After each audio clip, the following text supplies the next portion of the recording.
და დღესაც ადამიანი 21 საუკუნეში ჯერ ისევ აი ამ ძირითადი ინსტინქტიდან ამოდის.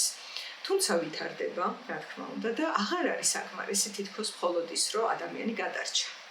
და მოდის აი ზუსტად მე-20 და 21 საუკუნის ადამიანის ახალი გამოწვევა და წყურვილი.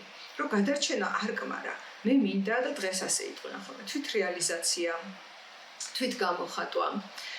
კი, ადამიანი არის შემოქმედი. აი უდიდეს ქვის ხანასა და ძველ წარსულებში, სადაც ეხა ესეთი სასწაულები აღწერენ დღევანდელი გადასახადით. სრულიად მიუღებელი მდგომარეობები, ხო? და მიუხედავად ამისა, მაშინ ნაპოვნი არის ქვაზე დახატული ცის რუკა. ანუ ადამიანი ამ ეპოქაშიც კი უყურებდა ცას, უყურებდა ვარსკვლავებს, მასში იყო ესთეტიკის განცდა, სილამაზის განცდა და შემოქმედება, ხო?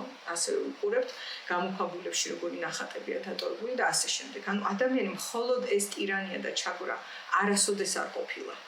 და მით უმეტეს 21 საუკუნეში ეხლა ზუსტად ეს გამოწვევა, ჩვენ ვიცით, რომ ხელოვნური ინტელექტს 1000 რამის ჩანაცვლება შეუძლია და ერთი დიდი ასე ვთქვათ, გადაულახავი ბარიერი აქვს დღემდე, ეს არის შემოქმედება, კრეატიულობა და რაიმეს შექმნა და ამაში არის ადამიანი ძლიერი, რადგან ზუსტად ეს არის მისი ბუნება.